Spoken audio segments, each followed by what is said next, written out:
കായംകുളം നഗരസഭ 33-ാം ward Congress committee Mahatma Gandhi കുടുംബ സംഗമം സംഘടിപ്പിച്ചു. കെപിസിസി സെക്രട്ടറി ഇ സമീർ ഉദ്ഘാടനം നിർവഹിച്ചു.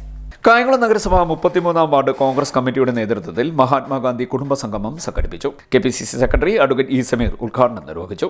ഈ നാടിന് വേണ്ടി, രാജ്യത്തിന് വേണ്ടിയുള്ള സംഭാവനകൾ എത്രത്തോളം മഹത്തരമായിരുന്നുവെന്ന് മനസ്സിലാക്കേണ്ട അനിവാര്യമായ ഒരു ദിശാസന്ധിയിലൂടെയാണ് ഇന്ത്യ കടന്നു പോകുന്നത്.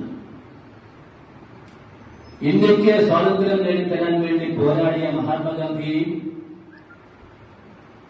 10 കൊല്ലക്കാലം ജയിലിൽ കിടന്ന, രാജ്യത്തിന് വേണ്ടി സ്വാതന്ത്ര്യ സമര സേനാനി എന്ന നിലയിൽ ജയിലിൽ കിടന്ന, ഏറ്റവും കൂടുതൽ കാലം ജയിൽവാസം അനുഭവിച്ച ഇന്ത്യയുടെ ആദ്യത്തെ പ്രധാനമന്ത്രി പണ്ഡിറ്റ് ജവഹർലാൽ നെഹ്റുവിനെയും സർദാർ വല്ലഭായ് പട്ടേലിനെയും ഇന്ത്യയുടെ ആദ്യത്തെ ആഭ്യന്തരമന്ത്രി, RSS നിരോധിച്ച ആഭ്യന്തരമന്ത്രി,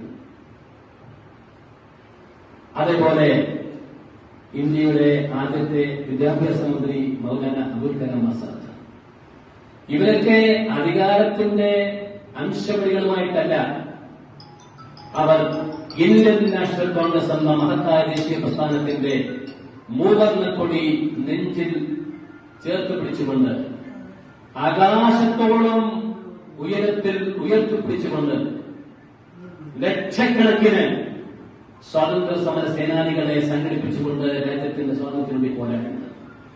അവർ പിന്നീട് ഭരണാധികാരികളെ മാറി. നമ്മൾ ആലോചിക്കേണ്ടത്, ഈ മഹാരഥന്മാർ സമരം ചെയ്തപ്പോൾ, ഈ കൊടിയേന്തി കോൺഗ്രസ് പ്രസ്ഥാനം സമരം ചെയ്തപ്പോൾ 1,00,000 പേർക്ക് ജീവഹാനി സംഭവിച്ചു. ബ്രിട്ടീഷുകാരന്റെ നിറത്തോട്ടുകൾക്ക് മുമ്പിൽ, പീരങ്കികൾക്ക് മുമ്പിൽ പിടഞ്ഞു വീണ് മരിച്ച 1,00,000 കോൺഗ്രസുകാരുണ്ട്. ആ കോൺഗ്രസുകാരുടെ പൈതൃകമാണ് നമ്മളെ നയിക്കുന്ന ശക്തമായ നമ്മുടെ നേർവഴി എന്ന് പറയുന്നത്. DCC അംഗം MK ആസാദ് അധ്യക്ഷത വഹിച്ചു.